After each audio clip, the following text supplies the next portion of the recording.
Hello, my name is Roy Gillis, CEO of Lighthouse Streaming, and you're watching Centex Sports Network.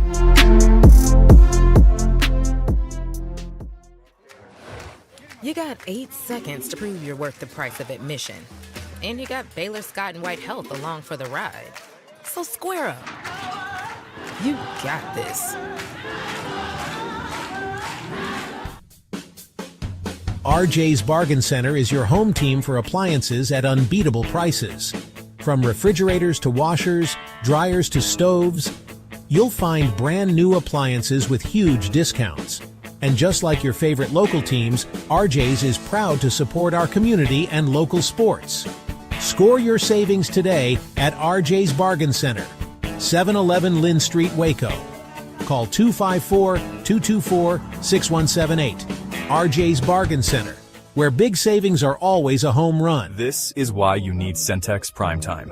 Jalen Gillis brings the realness. Dive into the heart of sports with the most passionate commentary around. From pro to high school, Jalen's got the insight and energy you crave. Catch all the action weekdays from 5 to 7 p.m. on the Centex Sports Network, only on YouTube. Join the conversation and elevate your sports knowledge with Centex Primetime. Don't miss it. Need video or audio solutions? Lighthouse Streaming, a full-scale media agency, can transform any event. Check this out. We're talking live streaming that's crisp and clear, event audio that hits every note, and church video and audio solutions that'll enhance worship. Corporate events, we got those on lock too. From concerts to conferences, Lighthouse Streaming and Audio makes your vision shine. Book your appointment now at lighthousestreaming.com or call 254-252-4206 for a free consultation. Let's elevate your event. What is going on, everybody? Welcome back into Centex Prime Time. I am your host, Jalen Gillis, getting ready to bring you through the prime time topics in sports, not just here locally in the Central Texas area, but from all around the nation. We want to thank everybody for tuning in with us here on this Tuesday afternoon. As we've got plenty to talk about here on Centex Prime Time today, we got to talk about some Monday Night Football. The Vikings in a comeback victory over the Chicago Bears. Caleb Williams makes his debut with a new coach. We'll talk about that. I'll give you guys my high school players of the week. We showed them a little bit yesterday, but I'm going to give you guys some more of that here today. High school players of the week for this Central Texas area. I'll give those out here today as well. I'm going to do a Big 12 report. What we've seen so far out of these teams in the Big 12.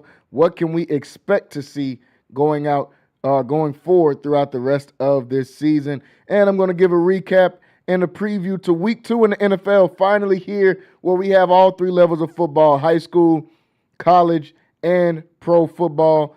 Might be 4 or 5 levels for some of you to have middle school kids playing, or even at the younger levels playing as well. But it's football season, folks, right here on Centex Primetime. We're super excited about it. So we're going to talk about that. And, of course, I'll do some quick takes and give you guys some analysis on what's going on around the state, the state of the sports world as of right now today.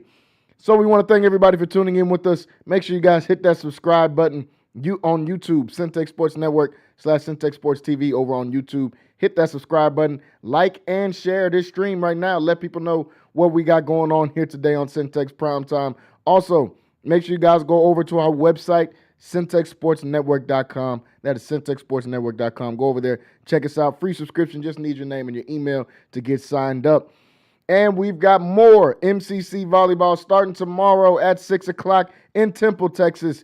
MCC will go on the road to take on the Temple Leopards for the first time this year. This is a new program for MCC, their first year in volleyball. They've got a super exciting team. Make sure you guys tune in to watch that tomorrow at 6 o'clock.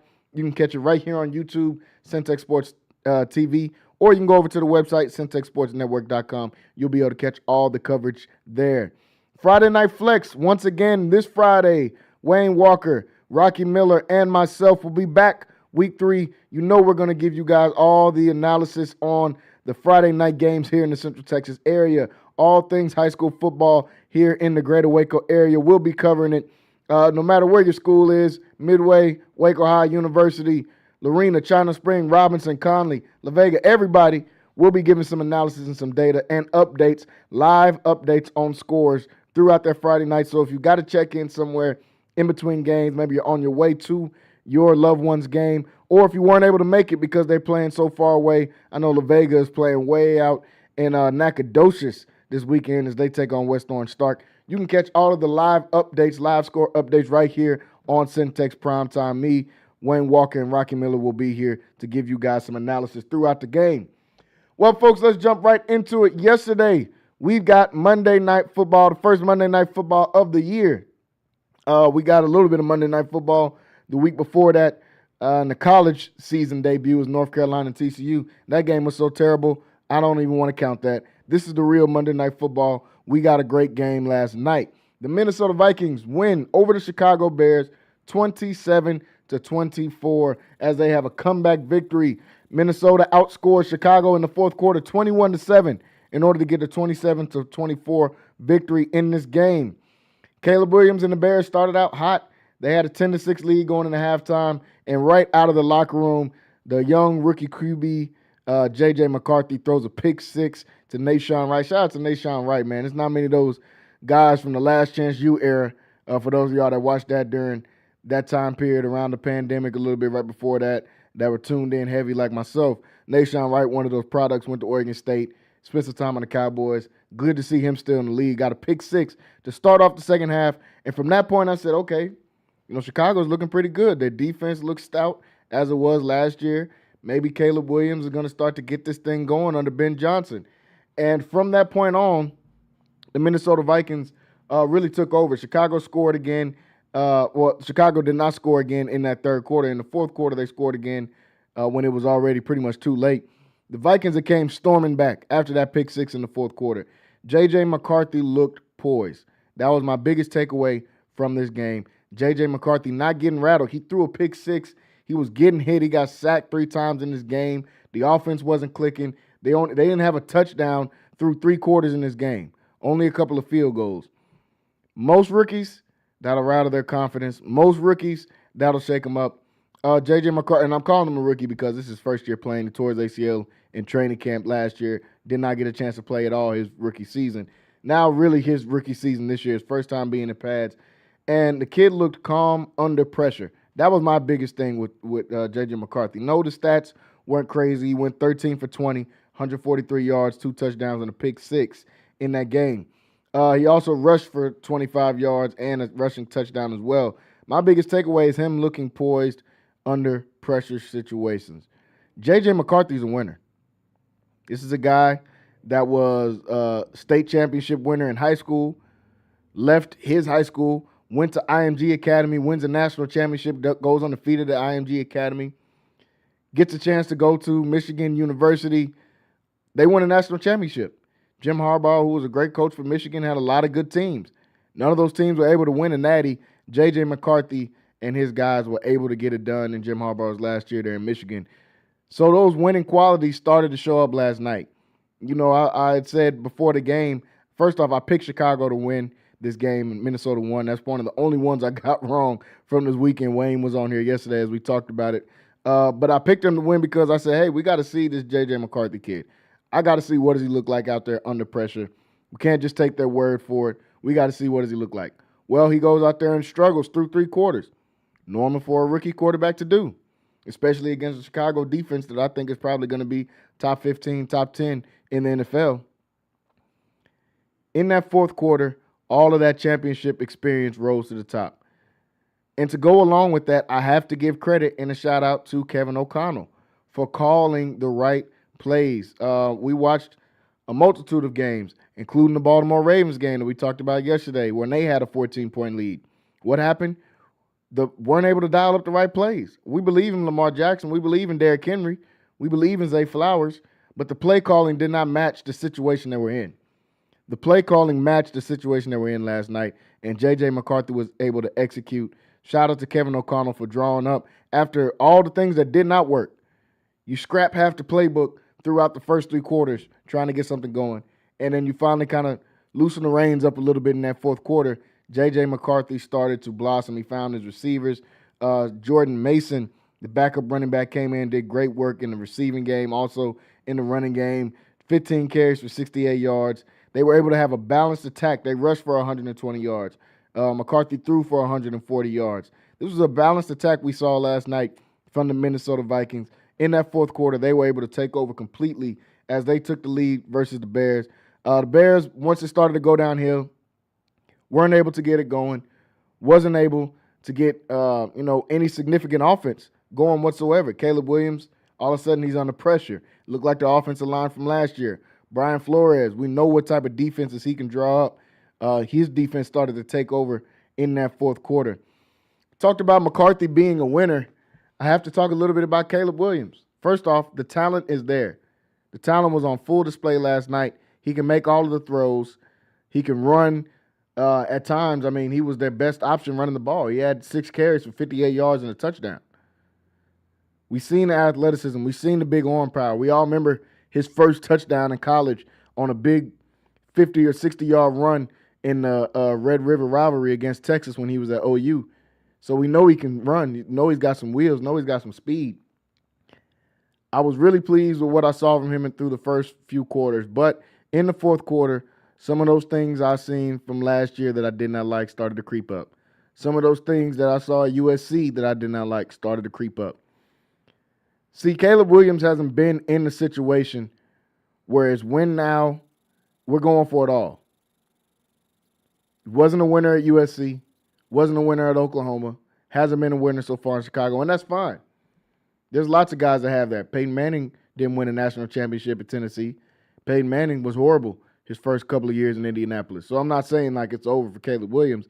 I'm saying that muscle memory, that instinct to kick in when we know we're going for it all right now, we're going to win it right now, going and winning at that highest level, that's something we saw come out of McCarthy.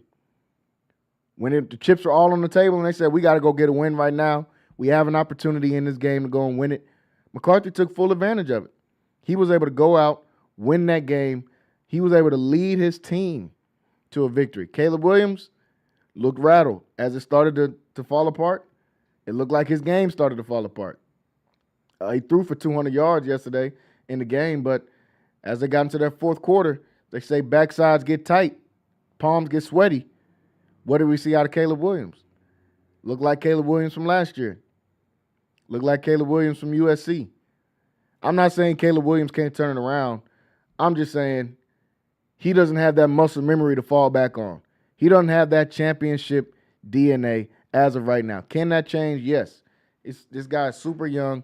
He's got a lot of career left to go. And we seen the talent last night. Ain't nobody giving up on that talent. There's not many guys in the league you're going to be able to find that can be mobile like Caleb Williams, that can throw the ball like Caleb Williams.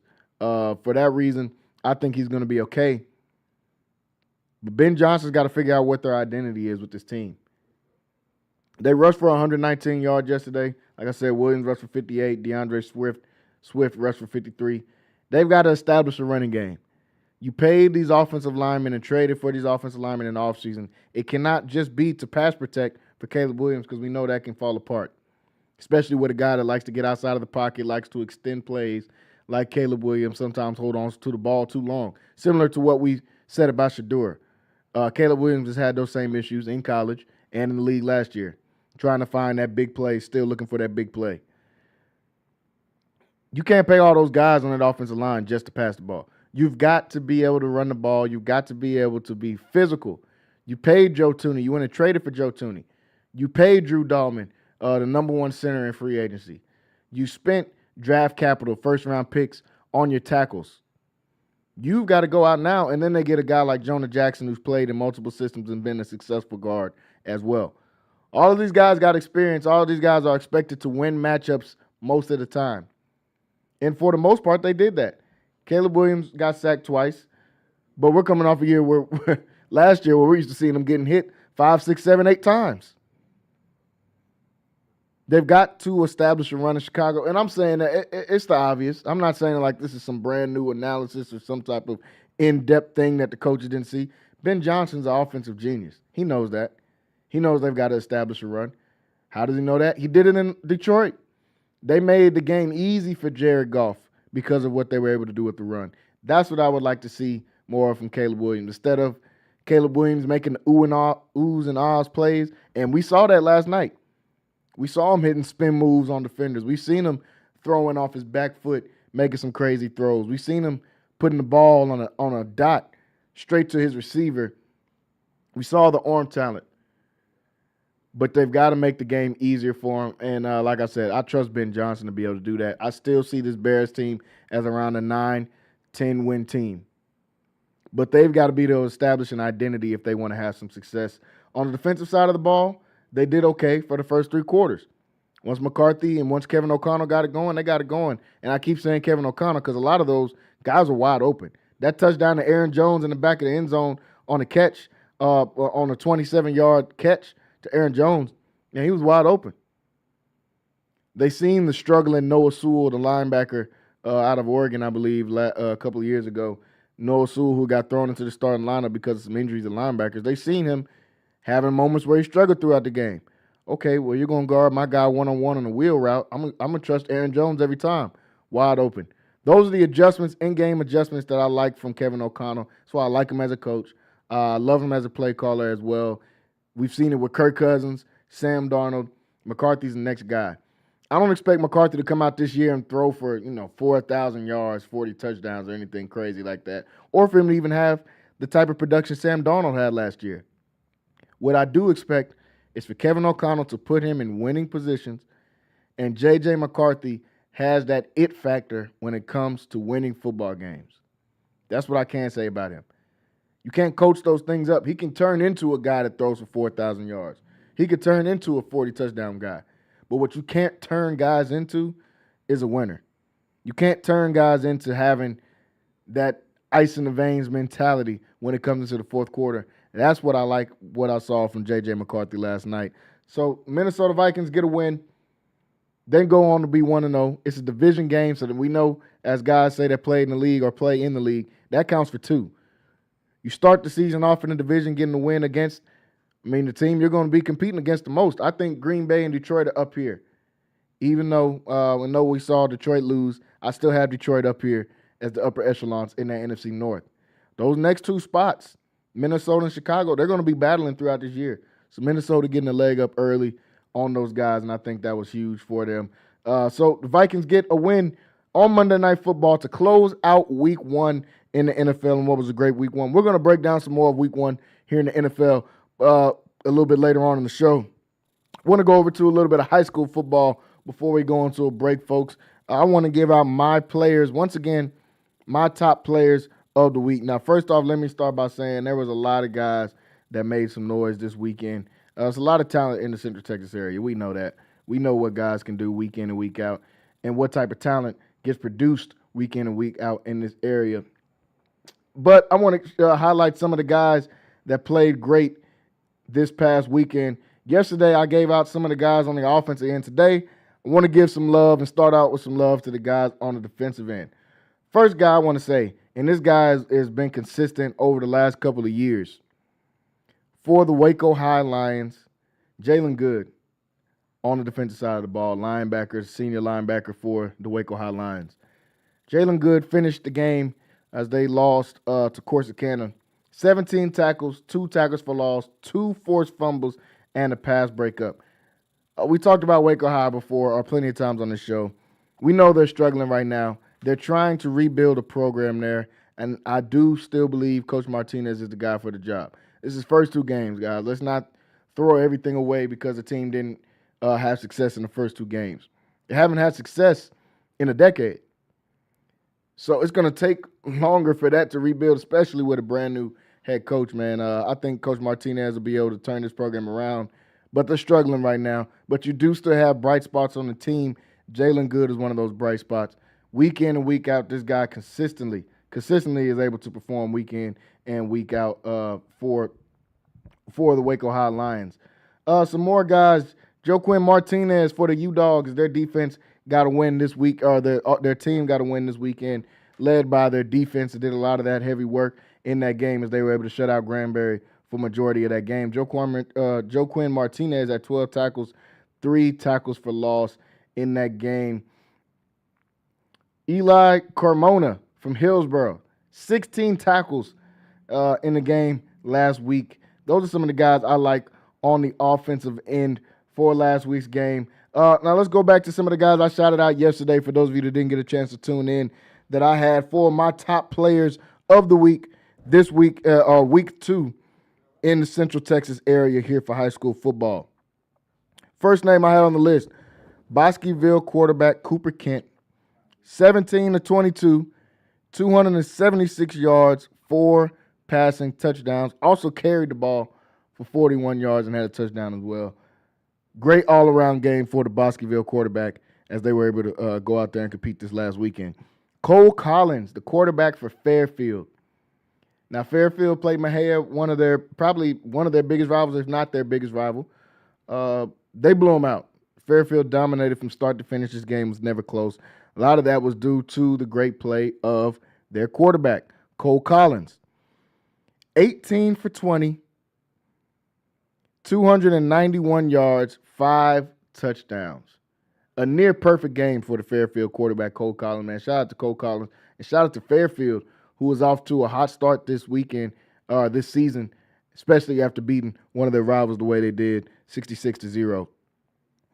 The next guy, and this was the guy that I ended up giving the player of the week to, Amos Phillips, wide receiver from Gatesville. This is a do-it-all guy for the Gatesville Hornets. First off, this Gatesville team is good, y'all. They had a good season last year. They caught some people by surprise. They didn't catch me by surprise this year. Now, they did lose their leading rusher in Rayshawn Smith, a guy that, rushed for 2,000 yards last year as a senior. So it takes a lot to be able to replace that. And this Gatesville offense has been on fire since. They've had it going so far this season. A lot of that due to the play of guys like Amos Phillips. He had 9 catches, 153 yards, and a touchdown. But y'all know in 4A, these guys are playing both ways. On the defensive side of the ball, 10 tackles and had a pick 6 on the defensive side of the ball. That's balling out. That's playing both ways, and that's gritting out a team win with your guys as they were able to win 30-7 over Glen Rose this past weekend. So definitely shout out to Amos Phillips. The other guy I had as, I guess, kind of the co-player of the week this week between Amos Phillips and then this next guy, Jackson Blanket from Lorena. 474 yards and 4 touchdowns. Also tripped him at 52 rushing touchdowns. This Lorena offense is explosive. These guys can get it going. We talked about them last week on the show on Friday Night Flex. These guys can get it going. They've got a trio of guys out there, including their running back, Brody DeLeon. These guys can play. They were down big against the Malakoff team on Friday. They came all the way back. They won the game 38-35. A lot of that was due to the great play of their quarterback. So shout out to Lorena. Had another great win this past weekend. The next one is kind of a dynamic duo. We've been talking about these guys from the Midway Panthers for the last couple of weeks, and it's because they keep showing up and they keep performing on minimal carries. I repeat, minimal carries. Latham Watson, the 4-star running back, the guy that's got offers from each part of the country.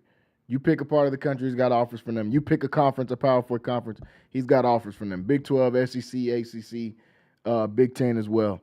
He's got offers from all of those guys, and it shows for a reason. Complete dominance on the field this last week against Cedar Ridge.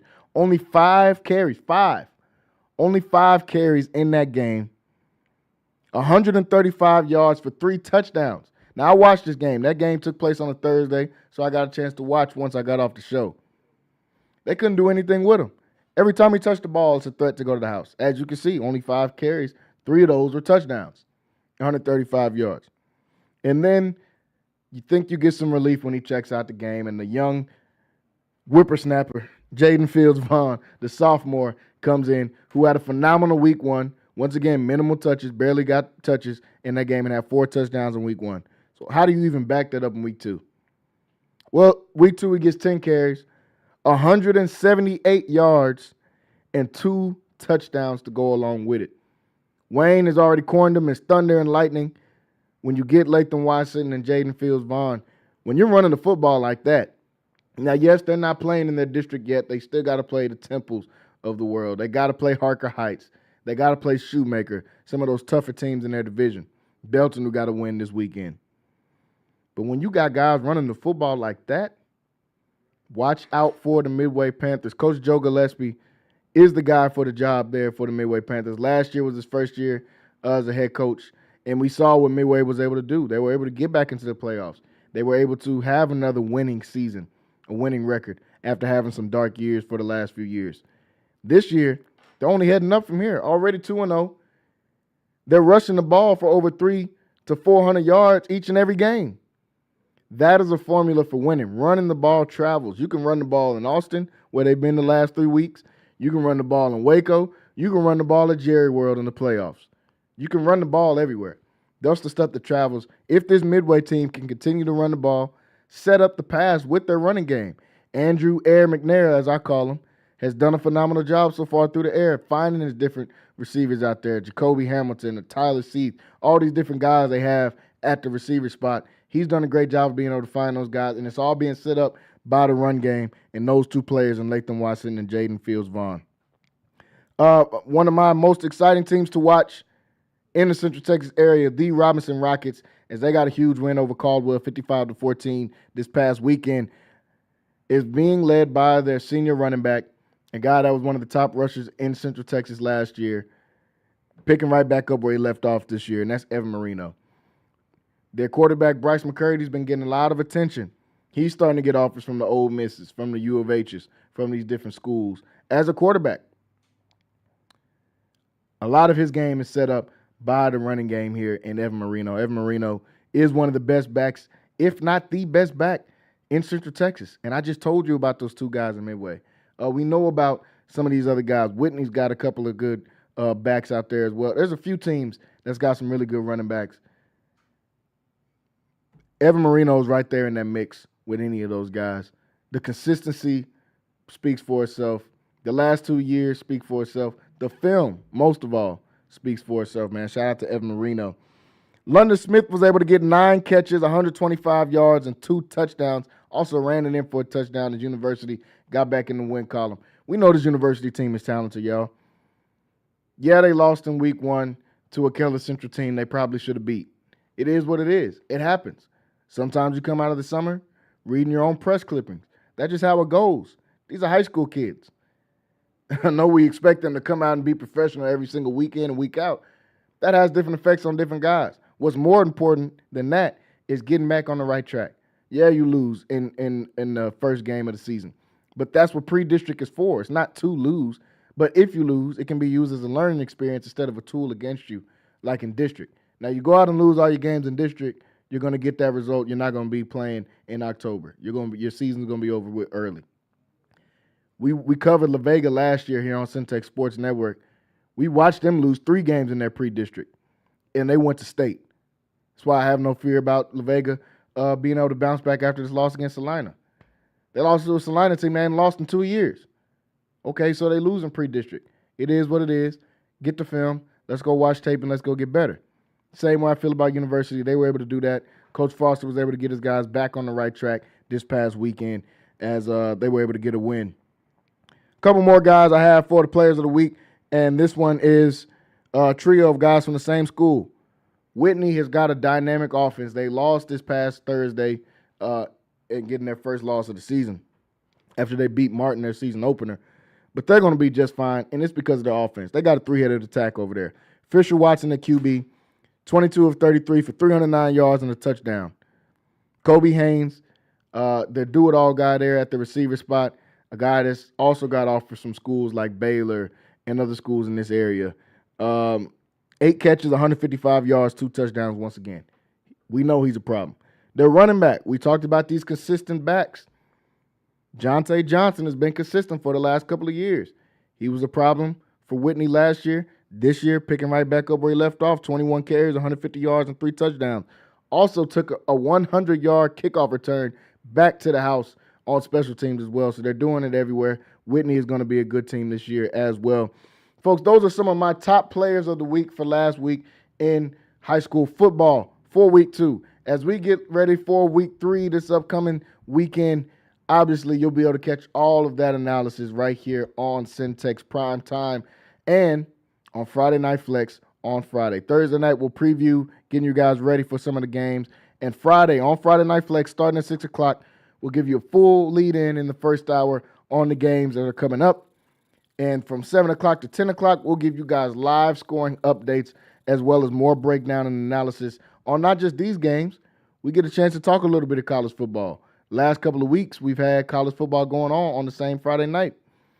We'll get a chance to talk a little bit of NFL and week 2 in the NFL as well on Friday Night Flex. Make sure you guys are tuned in for that. 6 to 10 Friday nights right here on Centex Sports Network. Folks, we got to take a break here on Centex Primetime. When we come back, we've got some quick takes, stories going on from around the world of sports. Also, still have to give out my Big 12 report. What are the teams in the Big 12 looking like so far for this year? And we got to do a recap of week 1 in the NFL and lead you guys into week 2 in the NFL as well. So stay tuned right here with us on Centex Primetime. We're going to be right back after this short break. My name is Roy Gillis, CEO of Lighthouse Streaming, and you're watching Centex Sports Network.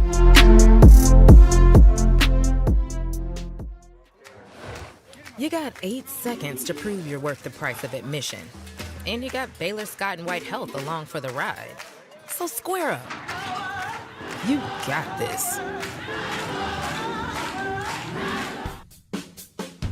RJ's Bargain Center is your home team for appliances at unbeatable prices.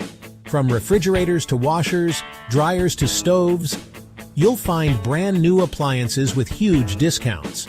And just like your favorite local teams, RJ's is proud to support our community and local sports.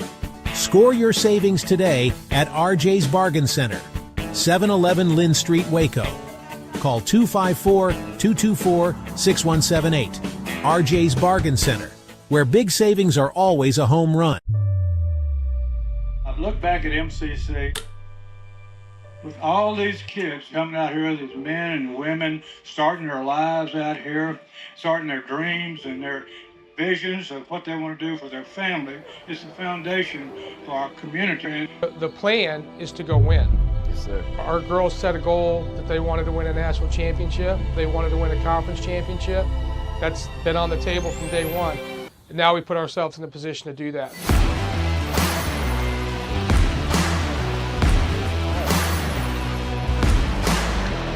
Pitch hit in the air and deep to left field. Going back is Rayvon Morgan at the wall. He leaps and he makes the catch for the third out. On the line, too much to give in.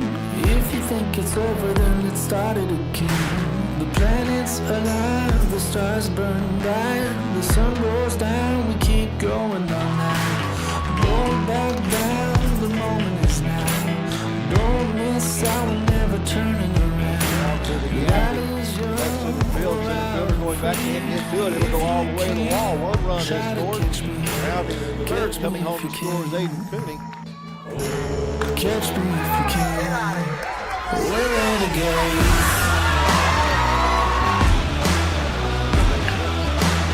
It's this one here in right field. It is treetop call and over the wall. We're renegades.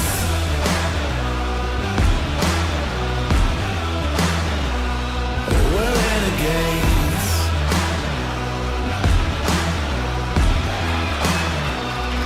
We're renegades. Listen up, listen up. Hits the first pitch down the right field side. That's going to be it.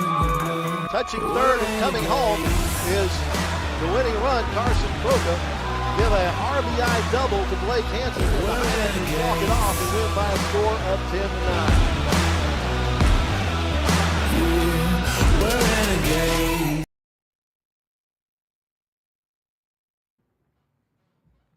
What's going on, everybody? Welcome back into Centex Primetime. I want to thank everybody for tuning in with us here today on this Tuesday afternoon as we get ready to break down some more things going on around the world of sports here, folks. Make sure you guys hit that subscribe button on YouTube. Also, share and like the stream. Let people know what's going on here on Centex Primetime. We're here Monday through Thursday, 5:30 to 7 o'clock, every Monday through Thursday. Friday nights, we have Friday Night Flex as well. And I cannot forget about MCC Volleyball, folks. We just talked about them a second ago in the first hour. Tomorrow, playing at 6 o'clock in Temple, Texas. You don't want to miss that. They'll also be playing again this Saturday as well. All of that coverage right here on Centex Sports Network. Well, we just got done wrapping up in the first part of the show talking about the Monday night game, the Minnesota Vikings getting a victory over the Chicago Bears, 27-24. I also told you guys about my players of the week in high school football for the Central Texas area, Greater Waco area, whichever one you want to call it. Just gave you guys some of those players that I liked. Let's go over to some quick takes, some stories going on around the world of sports here. Jalen Carter will not receive any more punishment. Suspension is served. The NFL announces that Jalen Carter has served his one-game suspension and has also been fined $57,000 for his part in spitting on Dak Prescott Thursday night in the season opener. Well, first off, I have to say, he got suspended. I get it, man. Jalen Carter, you cannot make that type of mistake, especially when you already have that type of stigma against you. You're already known as a problem guy. You came into the league with that. You had the off-field troubles with your teammate tragically being killed in a car racing accident. You had your pro day after all of that happened where you can't even get through a workout during your pro day, and that made you slide all the way down to the number 9 pick. Now, I'm sure the Eagles are happy about you sliding down to the number 9 pick. And I'm glad I get to see Jalen Carter on a good defense as well because I think he is that top guy. I remember after watching him play the first couple of games, talking to some of my friends with Kyrell that's on this show all the time and said, hey, man, this dude is going to be a first-team All-Pro consistently in the NFL. He's going to be a consistent All-Pro guy in the league, and we see what he's turning into now, man. So I definitely believe in Jalen Carter, but you can't do that. Second, we all saw that other camera angle, though, right, of Dak spitting at Jalen Carter. It just didn't land in him because he was behind his offensive linemen who were protecting him. And then Dak spits out. When I asked Dak about it, he said, I was just spitting on the ground. I probably spit on the ground 1,000 times during the game, which I don't get. I don't know what everybody's obsession is with spitting when it comes to sports. But he said, I spit on the ground 1,000 times in the game. He spit at the direction of Jalen Carter and then had words for Jalen Carter after spitting. Nobody caught that part on the camera. Well, clearly they caught it on the camera because we saw it. I think the league's got to go back and give out some type of punishment to Dak. Does it need to suspend him for a game? No. But he can get that same $57,000 fine Jalen Carter got to get. Y'all just saw him reacting to being spit at by Dak Prescott. And I guess because he actually successfully spit on Dak Prescott, that's what the fine is. I get it. I'm not saying Jalen Carter shouldn't get fined. I'm not even saying he shouldn't have got thrown out the game because that's disgusting. You spit on another grown man, it needs to be a fight. I'm wondering why y'all having a spit match. What made y'all have a spit fight? Football not aggressive enough for y'all? Y'all about to hit each other. Y'all got to spit on each other, bro. I think it's kind of nasty. But, I understand Jalen Carter gets suspended. I'm just saying let's go back and look at what Dak did as well. Should Dak miss any time? No, it ain't that serious, y'all. It ain't that serious. I seen some Dak needs to get suspended. Jalen Carter got suspended. Dak needs to. It ain't that serious, y'all. And y'all know they're not going to suspend a quarterback and give him the same punishment as a defensive lineman. They get paid different for a reason. You pay what you weigh. Dak ain't getting suspended. But should there be some type of punishment? Sure. He can throw $57,000 out there, man. Jerry done printed off a lot of money for Dak. He can throw a little $50K fine out there. But I get why Jalen. I'm not going to say I get why. You still shouldn't have done it. Still wasn't smart. You know they're going to say something to you. You spitting on the quarterback.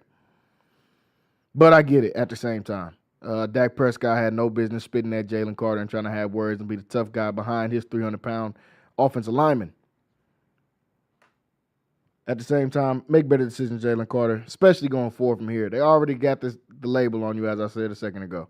You're already known as a problem guy. It's only going to get worse. And this is your third year, which means it's time to start playing for that second contract.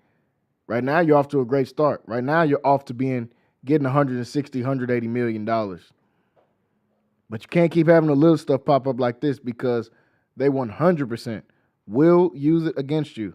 They just used a podcast against Micah for a reason to not pay him. So they'll definitely use you having off-the-field troubles and on-the-field troubles against you in your contract. So hopefully Jalen Carter is able to get that together. Ben Simmons has been dropped by his agent, Rich Paul, after dismissing a team offer. Now, Ben Simmons, just about a week ago, it was reported that he is contemplating retirement from the NBA. clearly Ben Simmons has a lot of things going on with him mentally. I can't think of a time where I've seen a guy be what looked like he was going to be a consistent All-NBA guy in Ben Simmons. Made All-NBA teams, made All-Star teams early, young in his career. Got paid a ton of money, which was deserved. I know it looks bad now. The contract he's had the last couple of years looks bad now because of all the stuff that's happened, but not then. Obviously, no one thought which was one of the worst takes ever in sports from Bill Simmons, from Bill Simmons, from Colin Cowherd on the show after Ben Simmons had his few good spots, and he said, "Hey, LeBron, it's all right now. We're good. You can go home. We got a guy named Ben Simmons here." One of the all-time worst takes ever. But Ben Simmons was on a consistent all-star trajectory. Never seen somebody go from that to nothing. I mean, it literally looks like the Monstars took his talent like Space Jam. We watched a guy go from being what looked like to be a consistent all-star, perennial all-star, to not making layups in the NBA at 6'10". He's 6'10". Is there still talent left for Ben Simmons? Yeah, I think he can still do something. But if that fall off is strange for me, I can't imagine how that affected his psyche. He's never going to get another big contract. That's over with.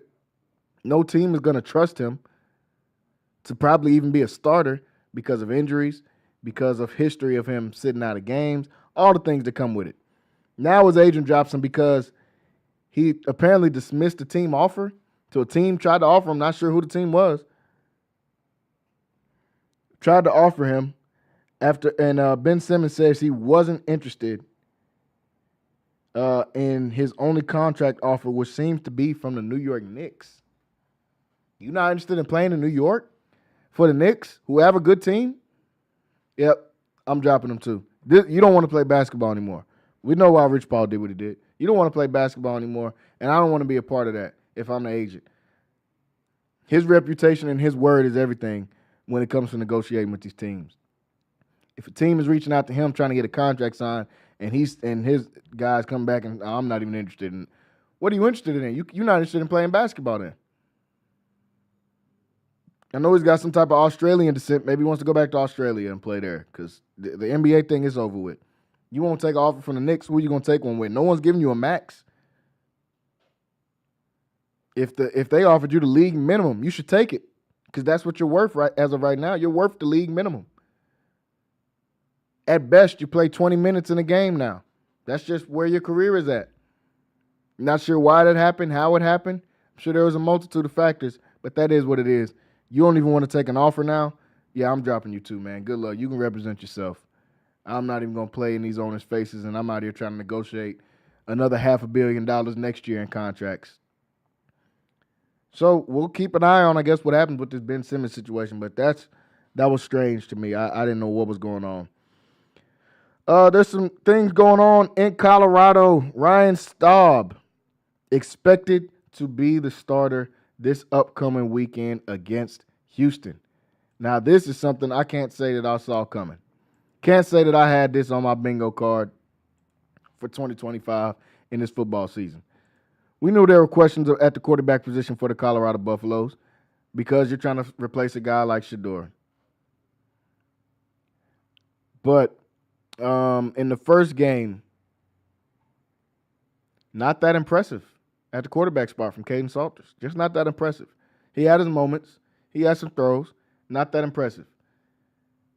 Coach Prime said, okay, I'm going to take a preseason style of approach into this Delaware game because that's kind of what it is. It's a team we're expected to beat. We're supposed to beat them. I'm still not happy they only beat them 31-7. I wouldn't be satisfied with myself if I'm only winning 31-7 against Delaware. Supposed to beat them by 100, like we just saw Oregon do Oklahoma State.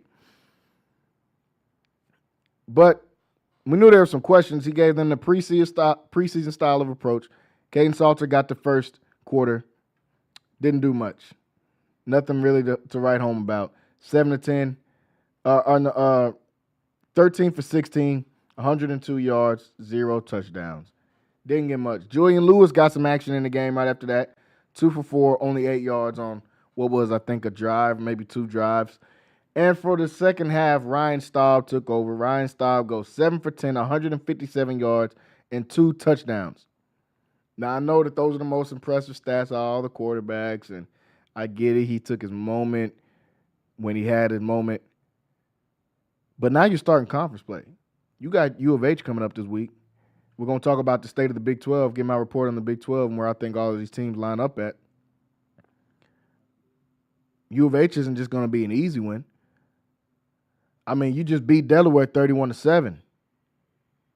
That's what you would expect to be U of H by. But if you want to beat Delaware 31-7, looks like we can expect a game as the Colorado Buffs coming down here to Texas to play against U of H. Ryan Staub going in as the starter.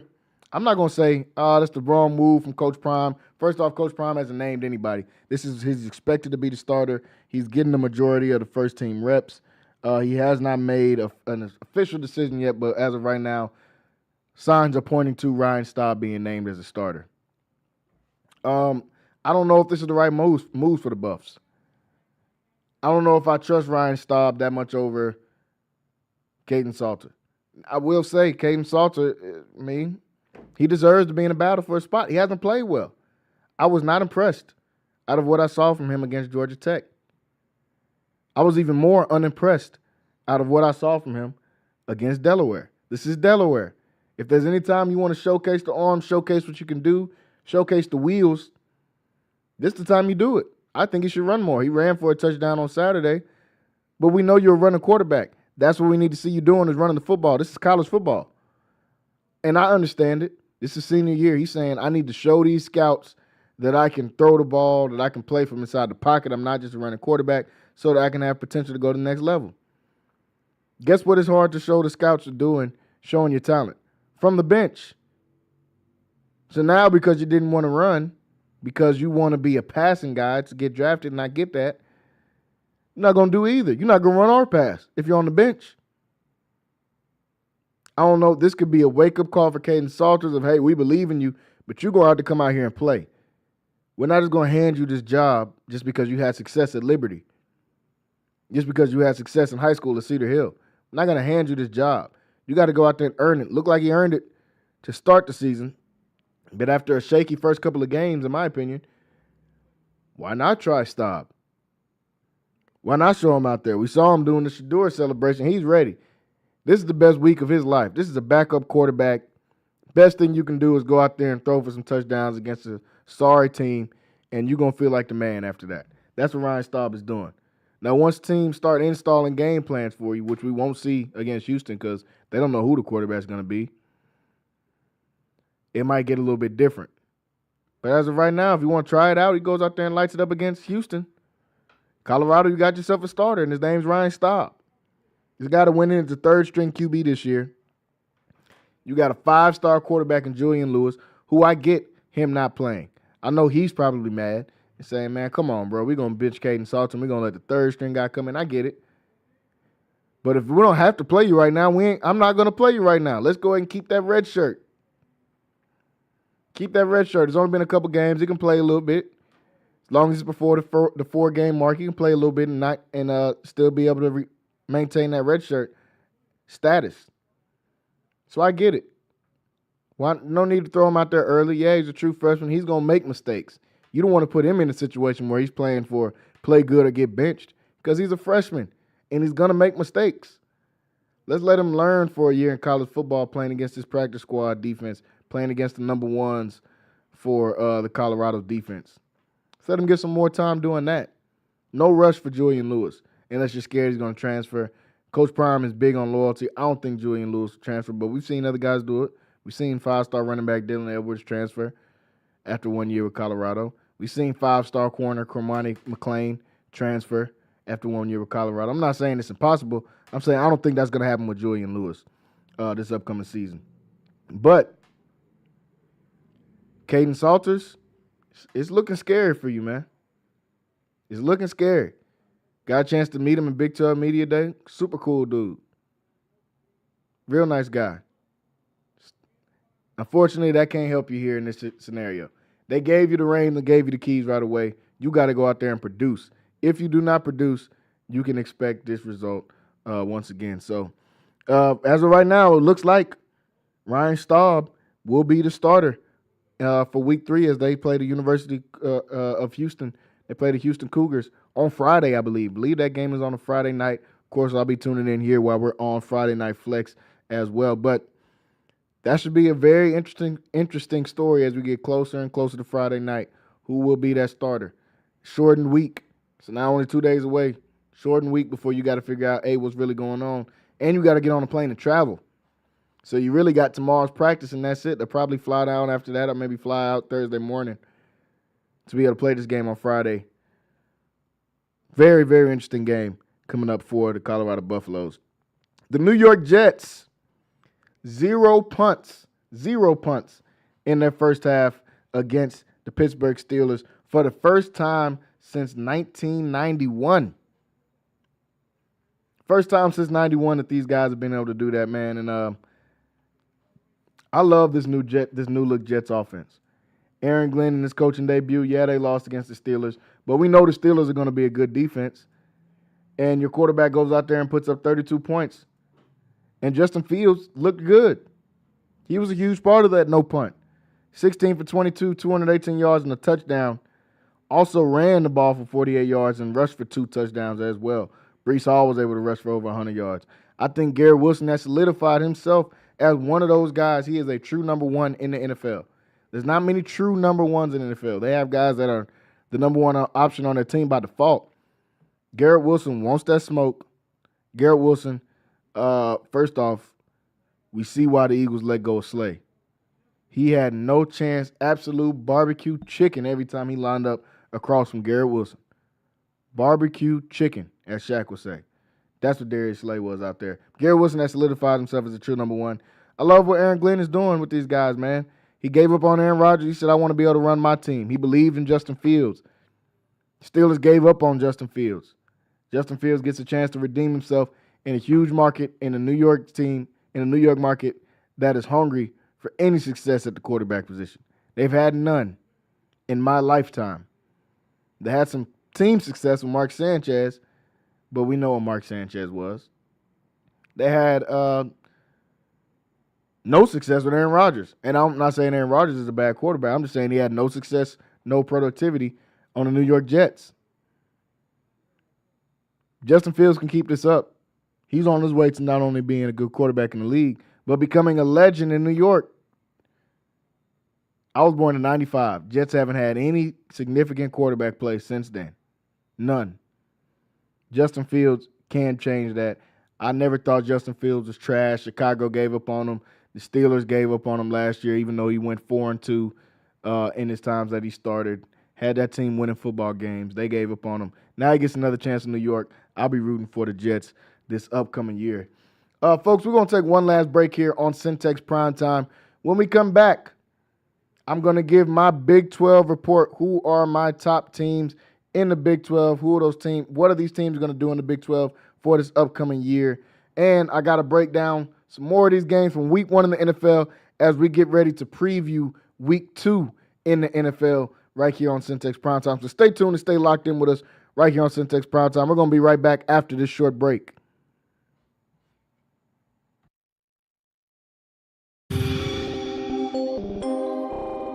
Yeah.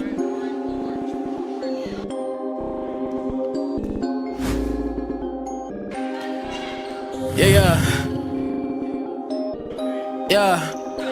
Rappers really don't want beef with me. Trust me, I can beat you easily. Suckers get DDT'd. I've been swinging for the fences since I was in Little League. I'm at their neck like a guillotine. Woo, Langston Hughes with the verses. Hook something like a ring, no. Baby girl, I ain't got time to chase you. I've been chasing dreams, whoa. I'm going crazy like I'm daylight, yeah. I'm a crossover gang, AI, yeah. We be skipping over all of your verses just like the CD wouldn't play right, yeah. I already know if the beat is bananas, it's only right that I go ape on it, yeah. Going crazy like I'm daylight, yeah. I'm a crossover gang, AI, yeah. We be skipping over all of your verses just like the CD wouldn't, ay, yeah. Going crazy like I'm daylight, yeah. I'm a crossover gang, AI, yeah. We be skipping over all of your verses just like the CD wouldn't play right, yeah. Going crazy like I'm daylight, yeah. I'm a crossover gang, AI, yeah.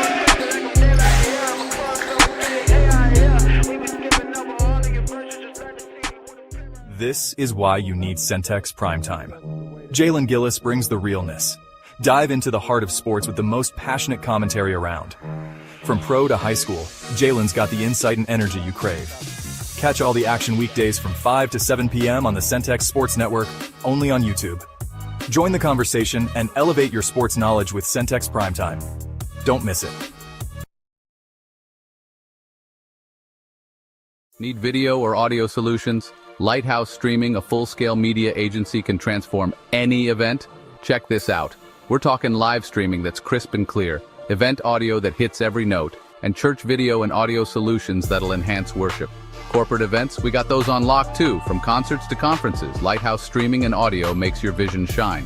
Book your appointment now at lighthousestreaming.com or call 254-252-4206 for a free consultation. Let's elevate your event and light up the stage. What's up, everybody? My name is Jalen Gillis. You may know me from Centex Sports Network. We're starting a new platform, Recruit 254. Our mission is to highlight the amazing student athletes of 254. So if you're in the Waco, Killeen, Temple, Mart, Marlin, or any surrounding 254 areas, follow this platform and join the movement. Recruit 254. 254, let's run it up. Hello, my name is Roy Gillis, CEO of Lighthouse Streaming, and you're watching Centex Sports Network.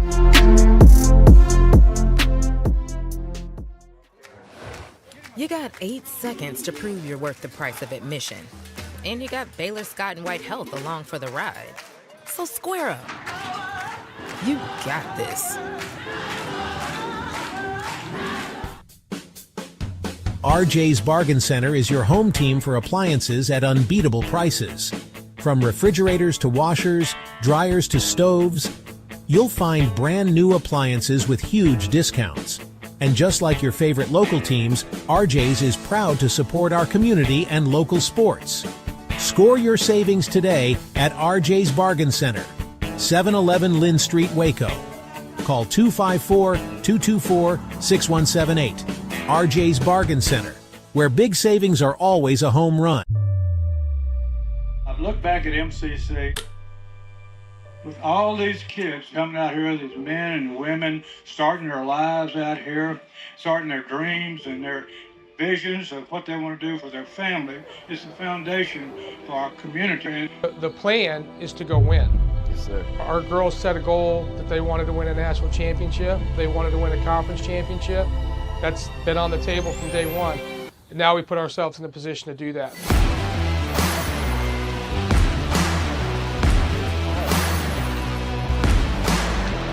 Pitch hit in the air and deep to left field. Going back is Rayvon Morgan at the wall. He leaps and he makes the catch for the third out. On the line, too much to give in. If you think it's over, then let's start it again. The planet's alive, the stars burn bright, the sun goes down, we keep going all night. Don't back down, the moment is now. Don't miss out, we're never turning around. To the gap. That's in the field. Center going back, can't get to it. It'll go all the way to the wall. One run is scored. Rounding the third, coming home to score is Aiden Cooney. Catch me if you can. We're renegades.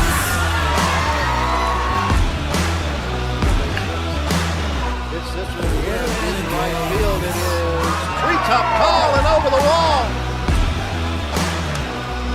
We're renegades.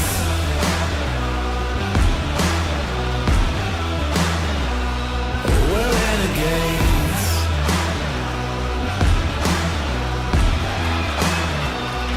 We're renegades. Listen up, listen up. Hits the first pitch down the right field side. That's going to be it. Touching third and coming home is the winning run, Carson Croca. Give a RBI double to Blake Hansen, and the Highlanders walk it off and win by a score of 10-9. We're renegades.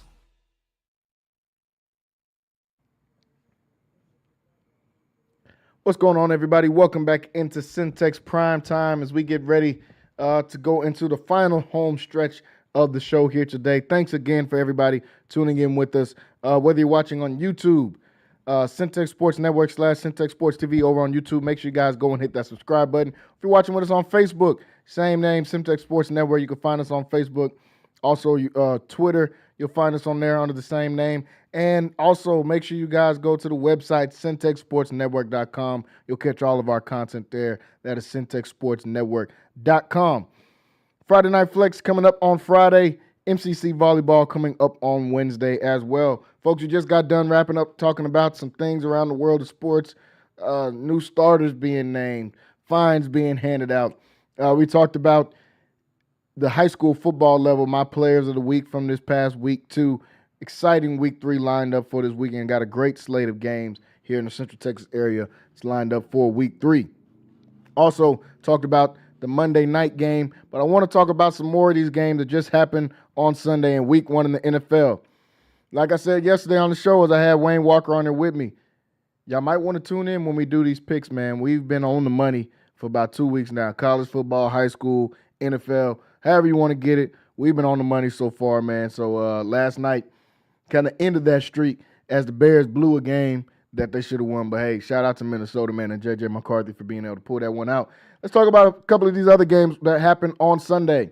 First off, a team I did not get a chance to talk about yesterday, my team, the Houston Texans, fell short 14-9 in a low-scoring defensive battle versus the Los Angeles Rams. Now, I'll start it with this.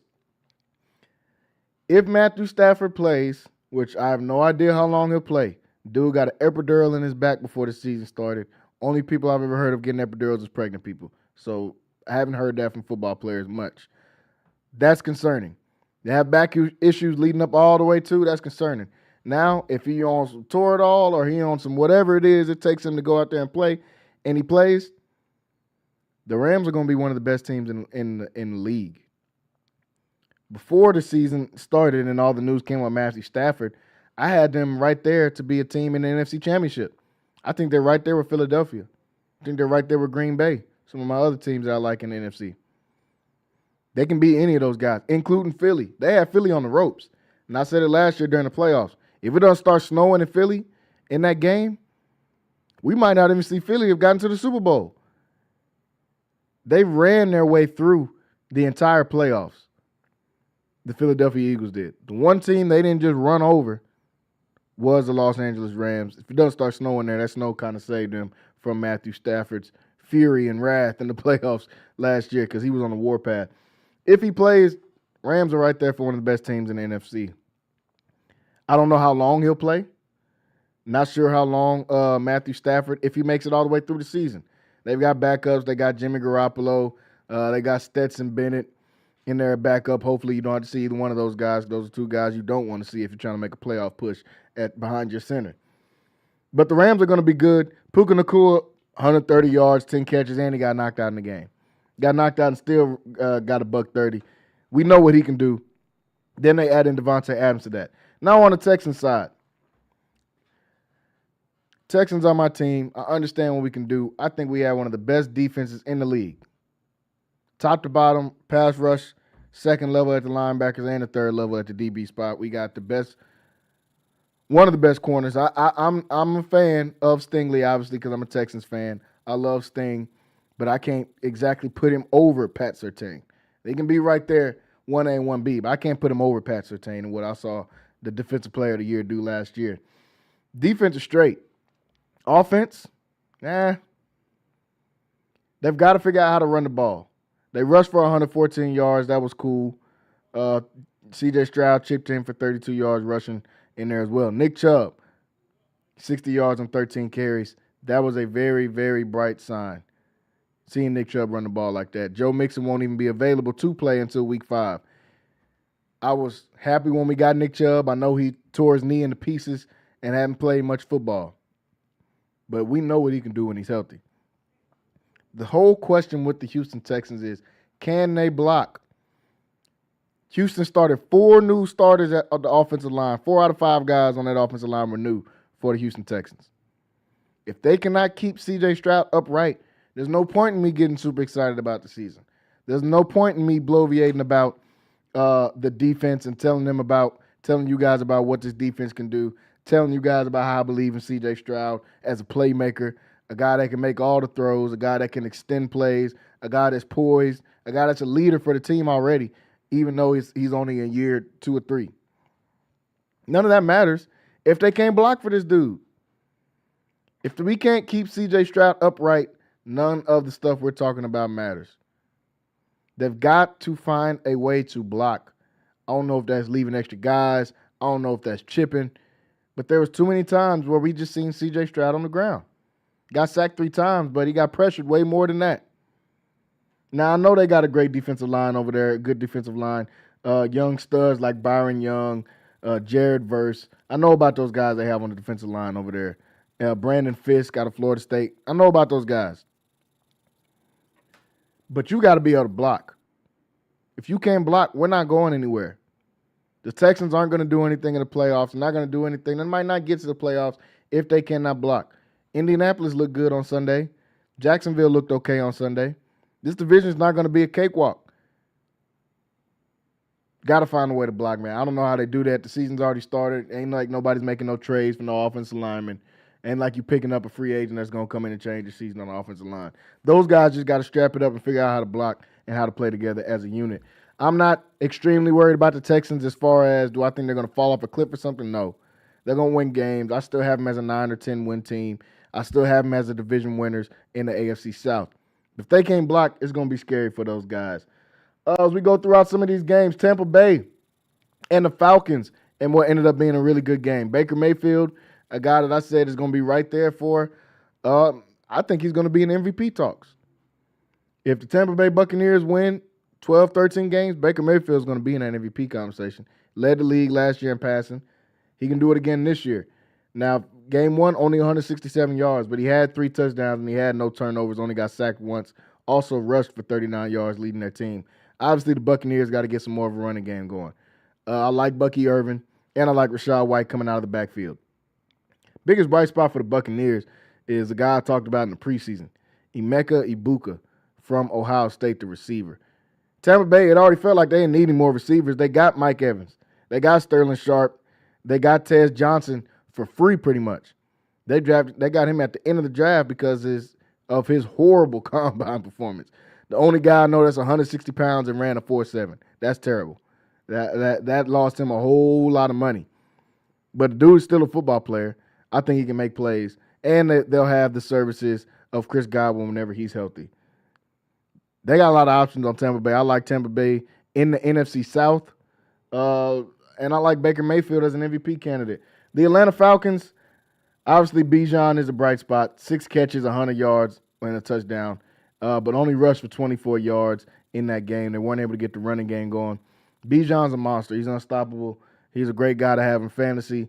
I think I played against him in one of my leagues this week in fantasy, so I get it. Dude is a monster. Michael Penix, I feel like they've got to get something to where he can become more comfortable. He didn't get a lot of action last year, but he played decent in the few games he had. 27-42. I don't want my rookie quarterback or my second-year quarterback throwing the ball 42 times in the season opener. Now, it was necessary. They were trying to come back. They were trying to get a win, and it came down to the very last seconds in that game. I don't want my young quarterback throwing the ball 42 times. You got Bijan, who might be the most talented. It's between him and Saquon Barkley for most talented running backs in the league. You got to find a way to run the ball with that guy and slow the game down for Mike Penix. The Falcons, 7-8 win team in my book. The defense has some okay points. Their offense is running through Bijan Robinson. They got to find a way to get Drake London some better production. Had 12 targets, but only had 55 carries, 55 yards. I think they'll figure that out and they'll be okay.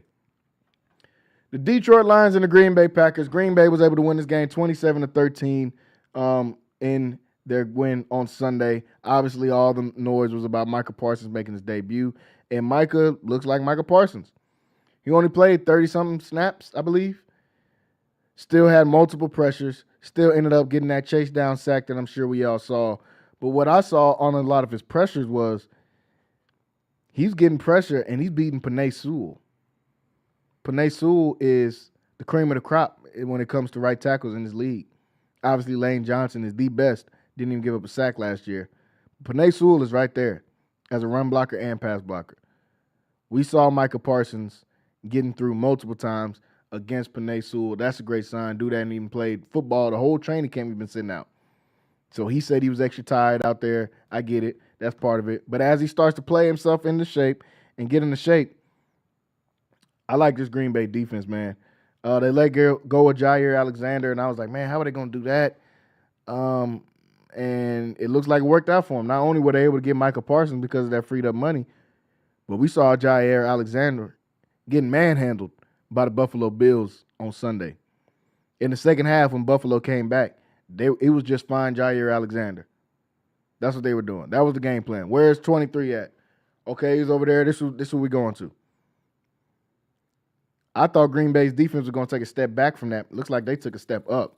Xavier McKinney, a guy that's already led the league in picks. We know what he can do anchoring that backside of the defense at the safety position.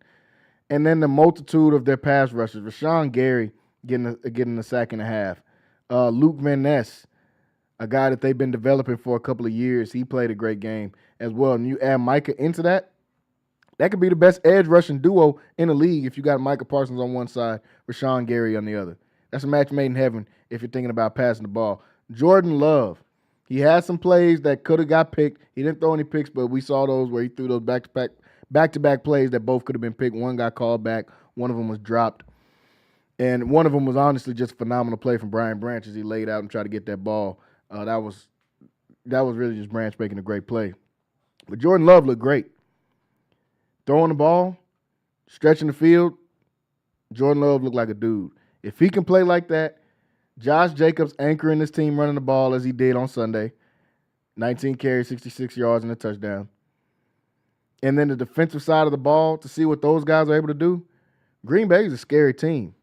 Green Bay is right now my favorite to win the NFC North, which I think is one of the most competitive, if not the most competitive division in football. And I have Green Bay sitting right at the top of that. On the Detroit side, we got to figure out what is this Detroit team going to look like. Aaron Glenn, the leader of their defense for the last 2 or 3 years. He's in New York. Ben Johnson, the offensive guru of this team, the guy we've seen throwing screen passes to tackles, the guy we've seen running reverses to tackles in the end zone, doing all types of crazy stuff on offense. Had Jared Goff run a fake fumble play. He's in Chicago. So what is going to be, does the identity stay the same for Detroit? Weren't able to run the ball like they used to. David Montgomery only 25 yards and 11 carries. Jahmyr Gibbs only 19 yards on 9 carries. Will they be able to run the ball the same? Will they be able to stretch the field? This is a team that in the past, the last couple of years, Detroit's been killing everybody. They've been able to pound the ball, running the ball, and they've been able to stretch the field with guys like Jameson Williams, with Amon-Ra St. Brown. They've been able to find an intermediate game with Sam Laporta, who had 79 yards in this game. They weren't able to do any of that. Matter of fact, this turned into a dink and dunk offense, which Detroit cannot win if that's the way they're going to play. If that's the way they're going to play, they have to play mistake-free football, and we know Jared Goff is going to make some mistakes. We've seen him in the playoffs throw 4 picks. We know he's going to make some mistakes every now and then. Playing that dink and dunk offense, I don't think their defense is good enough to play that way. Yes, they got Aiden Hutchinson back. Yes, I think Brian Burns is a guy out there at the safety position or nickelback, whichever one they decide to put him at. This defense ain't good enough for the dink and dunk stuff. You can't try to turn them into the 2010s Tom Brady, the 2015 and up Tom Brady. You can't turn them into that because you don't have the defense for that. Jahmyr Gibbs had 10 catches in this game. I don't ever want my running back to have 10 catches. At no point. Unless he's just really having a day where he's going crazy on some Christian McCaffrey stuff, on some LaDainian Tomlinson stuff. I don't want my running back having the most catches on my team. Especially now when I got Sam Laporta, Amon-Ra St. Brown, and Jameson Williams. Then he only had 10 catches for 30 yards. All drop-off, all dunk-off passes, all check downs. Can't turn Jared Goff into check down Charlie. You can't do that. If you do that, the Detroit Lions will not be a good football team this year. They have to stick to the things that got them where they're at. Will they be able to do that without Ben Johnson? That's left to be determined. We don't know. I don't know. But that's what they're going to have to try to find if they want to be able to have some success. Green Bay, I think, is right there with the top teams in the league. Detroit, that's left to be unknown, man. It's a mystery box. You lose both coordinators. It can affect teams in different ways. We watched the Eagles go straight to the Super Bowl in 22 and then not even make the playoffs next year because of the loss of guys like Shane Steichen, because of the loss of the guys on the defensive side of the ball. So we'll see if Detroit can bounce back like Philly did, or will this take them all the way out. The Tennessee Titans lost to the Denver Broncos. This game didn't have much to it. Bo Nix didn't play great at all. R.J. Harvey, the guy that I told you about preseason out of UCF. R.J. Harvey is a guy. I love the draft that Denver had. I think Denver can win the AFC West this year. Now, the Chargers are going to have something to say about that. Sorry, Wayne. I know you're a Chargers fan. Chargers are going to have something to say about that. But I've been on these guys since before the season started, and I still think they're able to do it. Now, Bo Nix, let's get it together. We gave you the credit for having a shaky start to your rookie season and really having a great second half to your rookie season. Sophomore slump is a real thing. Teams got film on you. We'll see if Sean Payton's able to pull the reins in a little bit on this one, but he threw 2 picks on Sunday against Tennessee, whose defense played really good. This is what I expected Tennessee's defense to play like last year when they made all those additions on the defensive side of the ball. This year, their defense played last week their defense played pretty good. Cam Ward, 12 for 28 in his debut, got sacked 6 times, also had a fumble in there as well. He's a rookie, y'all. He's going to struggle. He got picked number 1. The number 1 team isn't going to be good. If you pick number 1, you're not going to be good the next year. What Jaden Daniels did last year is an anomaly. It is not what we're used to seeing. That is not what we're going to see out of Cam Ward this year, what Jaden Daniels did last year. They still got to build his team out. I really don't like their offensive line. The offensive weapons are shaky at best. Calvin Ridley, he's a veteran receiver who they gave some money to. I think he still has some juice left in the tank. Multiple drops. They didn't help this guy at all. Some of us seen the video of Cam Ward's dad just with his head down in the audience. Can't keep dropping the ball, man. Cam Ward was throwing some dimes out there. He didn't have a perfect game, but he showed the flashes of that arm talent in that game against Denver, who was going to be a top 5 defense probably in my prediction this season. So it's not like he played against a slouch. Calvin really had at least 3 drops. We saw multiple guys out there drop the ball for Cam Ward. Didn't help him out much at all, man. But I think Cam Ward is going to be okay. We saw the talent. We seen the flashes. They just got to build in the game plan. The Titans aren't going to be good. This is just about learning Cam Ward and seeing who is going to be out here next year when we try to actually win some games. Titans aren't going to be good this year. Their defense will be okay. It'll keep them in some games. They'll win some games. But they're not going to be a good football team. They're going to be an afterthought. But I don't want everybody to have the overreaction. 12 for 28 from Cam Ward. His rookie debut, he didn't play well. No, he didn't play great. But go and watch the tape and see how many drops you count out there. There were drops all over the field. How much do y'all want a rookie quarterback to do? So Cam Ward's going to be just fine. Denver's still going to be right there in contention to be able to win all of this. Like I told y'all, I'm not out on Baltimore. Baltimore is still the best team in the league. Baltimore is still my favorite to go to the Super Bowl. Baltimore is still my favorite to win the Super Bowl. But Jim Harbaugh has got to find a way to close out games. He has got to find a way to close out games. We can't keep blaming this on Lamar every time. We've seen Lamar make the plays. I've seen some very questionable play calling, to say the least, from Jim Harbaugh in these situations. That's got to get addressed. Y'all keep firing offensive coordinators. You keep firing defensive coordinators. When you going to look at that guy that wears the hat and the hoodie every week? Just saying. I think John Harbaugh is a good coach. Sometimes it's just time for a change of scenery. If Baltimore's not able to get it done this year, John Harbaugh's got to go. You cannot get rid of Lamar. You can't pick him over Lamar. John Harbaugh hasn't given the team that extra edge just yet. You got to be building somebody in the waiting. I don't know who that somebody is, but if they're not able to get it done this year, you got to start looking other places, and it's going to have to start with John Harbaugh. Let's look at some of the games for this weekend. First, the Thursday night game, Washington versus Green Bay. This is going to be fun. Washington had an okay game to start the season against the Giants. Who are the Giants? Green Bay, we just talked about them. We know what we think they can do. I got Green Bay winning this one at home. They're 3.5-point favorites. I'll take that 3.5 with them at home, playing on a short week after having some success on Monday, playing against your division rival in Detroit. Still looking for what the identity of this, I almost said Redskins, of this Commanders team is going to be.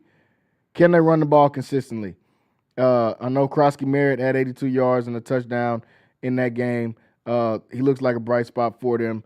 Can they find their pass catchers consistently? Zach Ertz, Debo Samuel, Terry McLaurin. Those are the questions for the Commanders. This is going to be a really good game, though. I'm glad to see that we're starting off Thursday Night Football with a good game. I got Green Bay in that game, though. Jacksonville and Cincinnati. Jacksonville got to win over the Panthers, but I don't expect much out of the Panthers. That's why I think Jacksonville won. I'm not going to give them a grade like this was a great game. I did like to see that they ran the ball better in Jacksonville with Travis Etienne. But I like the Bengals. Bengals are playing at home. Bengals are a 3.5-point favorite. I like Cincinnati in this game. They barely squeaked out a victory versus the Cleveland Browns. But y'all see Myles Garrett out there, man. Myles Garrett is still the best pass rusher in the league, and I don't think it's close. He is a complete player on the defensive end. If there's somebody that is a 100% complete player, can do all of his responsibilities on the defense, it is Myles Garrett. That's why that game was close, y'all. Cincinnati still has plenty of question marks, but I believe in Joe Burrow. T. Higgins and Jamar Chase had terrible games. So we know what that means in this week. Against a very shaky Jacksonville defense, we're going to see T. Higgins get off. We're going to see Jamar Chase get off. That's what I expect to see out of those guys. Cowboys and Giants, take the Cowboys, y'all. Cowboys surprised me. They didn't surprise me. They surprised most people in that game against Philly. If y'all watched pregame, like I keep trying to tell y'all, I said take Dallas on the point spread because even though I think Philly's going to win, Dallas is going to put points up. That's exactly what we saw them do. They ain't even punt in the first half. Now, I got shaky in that second half. First half, they ain't even punt the ball. It looks like Javonte Williams still has some juice in the tank. Miles Sanders should be kicked out the league for getting caught by a running back. I just had to say that. He shouldn't be kicked out the league. But that was terrible. To get hawked down by an old Zach Bond, it ain't like Zach Bond wasn't fast when he was young. He 30 now. No reason Miles Sanders should get caught by them. That was actually the game. He actually lost him the game, which is crazy. So maybe Miles Sanders should be looking for a job. He lost him the game. I like to see Jaden Blue in that rotation. Let's get Miles Sanders out. Yeah, that was a good run. It was still a big play. Shouldn't have got caught by that linebacker. Then you backdoor and fumble right after that. That was bad. But, of course, I got the Cowboys in this game. They got a -5.5 is what they're favored. I'm still taking the points on the 5.5. Y'all know I don't when the spread total gets too high, I try to stay away from it. Maybe I'll go money line. But I'm liking them on the point total in this. It's the Giants. They're terrible. Yeah, they got Malik Neighbors. Malik Neighbors could be one of the best receivers in the league, but their offense is terrible. Russell Wilson thought he was still fast, was getting hawked down every time he tried to scramble. He's not the answer. People are saying, Jackson Dart should play. Maybe Jackson Dart should play. I'm not saying I don't think Jackson Dart's going to be a great quarterback. I know Russell Wilson ain't, not anymore. So I got Cowboys in that one definitely by far, man. I think that game will be I think the Cowboys will be able to take care of business in that game. The Sunday night game, Atlanta versus Minnesota. Give me Minnesota, man. J.J. McCarthy showed me something this past weekend. I like what I saw out of him. And then on Monday night, my Texans get a chance to play on Monday night. They got two games. They're back to doing these doubleheaders. Houston plays Tampa Bay at 6 o'clock. The Raiders and the Chargers play at 9 o'clock. Obviously, give me the Chargers in the Raiders game. Raiders look good against New England, but it was against New England. New England still, they got a brand new coach. They're still trying to coach through a second-year quarterback, man. They had some issues. Shout out to the Raiders for being able to get that win. I got the Chargers, though. And the Texans, I think they rebound this week. Won't see as hectic of a pass rush from Tampa Bay, even though they got Todd Bowles. Todd Bowles knows how to heat up a quarterback. So I think they'll definitely do that with C.J. Stroud. But they pull it out of home, man. We get to come home, get some home cooking, get to eat where you want to eat at if we're in Houston, man. I got Houston winning that one at home. Want to look over at the college football real quick before we get off of here and touch some of the teams in the Big 12, my Big 12 report. First off, the Baylor Bears get a win over SMU 44-42 in double overtime.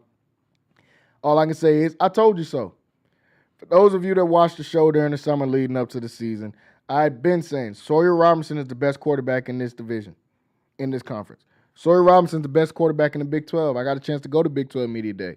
Got a chance to lay eyes on these quarterbacks myself. I'm looking at everybody. First of all, Big 12 probably has the best crop of quarterbacks in the nation. But I'm looking at everybody and like, man, Sawyer Robinson is better than all these dudes. Everybody. I know everybody was raving about Sam Levitt. I said this multiple times on the show. Everybody's raving about Sam Levitt. I got to see him do it without Cam Scatterbo. I know what Sawyer Robertson can do because we've seen it last year. Leading the league and leading the nation in passing through the first couple of weeks. National Player of the Week again. Sawyer Robinson is playing out of his mind right now. Once we get the running game more involved, we started to see that against SMU. Bryson Washington, the young gun, and Caden Knighton getting some opportunities. We'll probably see some more of these guys. Joseph Dodds, maybe Michael Turner, if he's healthy, might get some opportunities this weekend against Samford. Baylor, even though they're 1-1, I have them as one of the top teams in the Big 12. Looking at some of these other teams, Iowa State is the real deal. Iowa State is going to be right there in contention for this Big 12 title. As we said before the season started, they're in contention for it every single year. Some of those teams that were at the top might be coming down a little bit. One of those being Kansas State. Kansas State, you lose to Iowa State to start the season off, and everybody says, man, that's a good game. It's in Dublin. I get it. You're playing across the nation. You're playing in a whole other country, across the pond, as they would say. It's going to be tough to get ready and play for that game, so I get it. You come out, you beat North Dakota, and I'm like, okay, they went out and got a win against North Dakota. But then I look at the box score, and I'm like, wait a second. They beat North Dakota 38-35? 38-35. They were a 27.5-point favorite. Y'all, I keep giving y'all the game. When you see those numbers, 27.5 point, stay away from those games because of stuff like this. They almost blow it against North Dakota State. Then you backdoor the next week after that. After getting a shaky game against North Dakota, you backdoor that and lose to Army? You lose to Army? Yeah, I'm out. I'm completely out on Kansas State. I'm out on Avery Johnson. I'm out on Kansas State. I'm out on this entire team. It is embarrassing to barely squeak out a win versus North Dakota. And then backdoor, you're a 16.5-point favorite against Army and you lose? I'm out on Kansas State. Kansas State, I'm not going to say they're Oklahoma State of last year, but they're looking kind of like it. Kansas State was a team that everybody was picking towards the top of that Big 12. Yeah, put them down near the bottom. I have no faith in the Kansas State Wildcats after what I've seen so far this season. Oklahoma State, I told y'all before the season Oklahoma State was going to be garbage. It just is what it is, man. Oklahoma State's not good. They're not good at any level.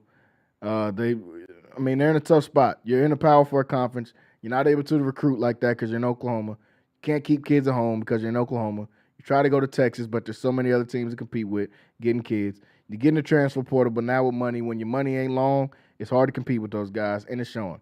Mike Gundy goes out and complains and says, these guys got a huge budget, and they go and do this, and they can get players and pay players. Then you get blown out 69-3. Yes, Oregon is one of the top teams in the nation. Yes, Oregon's going to have one of the best offenses in the nation this year. At no point should a Power 4 school play another Power 4 school and lose by 70 points. That should never happen under any circumstances. Mike Gundy needs to be fired from Oklahoma State. It is past his time. The game has got past him, at least at Oklahoma State. The kids are tuning you out. You're not able to recruit. Whatever it is, you got to find somebody else in there. Mike Gundy is no longer the guy for Oklahoma State. One of the longest tenure coaches. He's going to go down in Oklahoma State history. Might even give him a statue. He's had some great teams. It's time for Mike Gundy to go. Cannot come out doing all that complaining. Oh, those guys got money and we don't. What is Dan Lannon supposed to do about having money? If Oregon offered you the job, you'd be there spending money. So what are they supposed to do? Are you complaining to the world because Oklahoma State doesn't have enough money? Who was that for? Who this for? As my boy Rilo would say, man. I don't get what he was trying to do, man. Mike Gundy. It's time. It's just time for him to go in the Big 12. Texas Tech Red Raiders. They're 2-0, but they played nobody. That's the story. They spent all the money in the NIL. They blown out Arkansas Pine Bluff. They blew out Kent State. They haven't played anybody. This weekend, not going to play anybody again. Oregon State's looked terrible so far. But the bright side to that is you're doing what you're supposed to do. You're supposed to blow out Pine Bluff. You're supposed to blow out Kent State. We saw Kansas State not doing what they're supposed to do. We've seen other teams not doing what they're supposed to do. Texas Tech is doing what they're supposed to do. They're beating the teams they're supposed to beat. They got Oregon State this weekend. They'll beat them. But after that, they got a real test in playing Utah. And Utah is a team that I think is for real in the Big 12. See them starting to get some recognition now. They're ranked number 20 in the nation, 2-0. They destroyed UCLA. I ain't talking about UCLA right now. UCLA is terrible. The Nico Imelava experiment in UCLA is a disaster so far through the first couple of weeks. They blow out UCLA, then they play Cal Poly. They're supposed to blow them out. That's exactly what they do. They play Wyoming this week. They're going to blow them out as well. But I like these guys. What I seen out of Devin Dampier, I was wondering what is they going to look like with Devin Dampier back there, quarterback for Utah. They look great. How would he translate in the Big 12? Look like it's translating just fine so far. Arizona State, a team that won the Big 12 last year as we get ready to close out the show. I told y'all I don't believe in Sam Leavitt without Cam Scatterbo. I was trying to be fair for Kenny, their head coach. I kept messing up his name. Kenny Dillingham. Try to give him a fair shot and say, oh, maybe last year wasn't an anomaly. You beat Northern Arizona. Of course, you're supposed to beat them.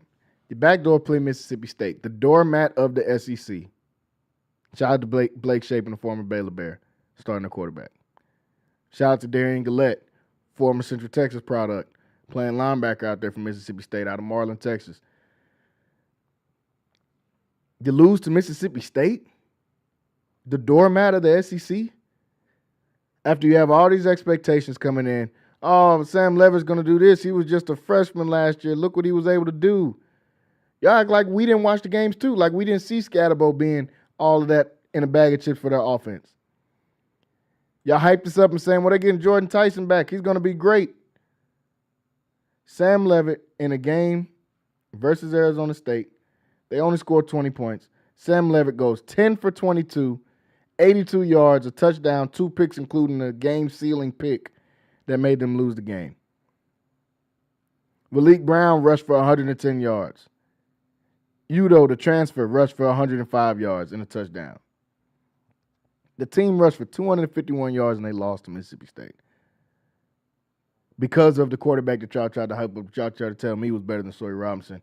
And I've said it the entire offseason, no way Sam Leavitt is better than Sawyer Robinson. Proof is in the pudding now. You lose to Mississippi State, I'm out on Arizona State in the Big 12 this year. Can they still have success? Absolutely. Can they still be one of those contending teams? Sure. I'm not picking them to be that. I got teams like Baylor, Tech, BYU, Utah. Those would be those teams that finish at the top. TCU's a wild card. I love what I saw out of them against North Carolina in week 1. Josh Hoover is a guy. For those of you that are just not getting turned on to Josh Hoover, he can ball. Got a chance to go watch those guys in practice. Just got to see them do it against somebody else, man. North Carolina was so bad, it's hard to tell. Is it just these guys being garbage, or is this TCU being this good? But I expect TCU to have a pretty good season as well. Those are some of the teams I like in the Big 12 as I gave out my Big 12 report, man. Sawyer Robinson, keep doing your thing. They play Samford this week, but the next week after that, they got Arizona State at home. They got to manhandle Arizona State. That's how I feel about it. Sam Leavitt already showed us he's not the guy. Sawyer Robinson has already showed us he is the guy. So my faith is going with the Baylor Bears and with Sawyer Robinson in that matchup as well. Big 12 shaping out to be pretty good right now.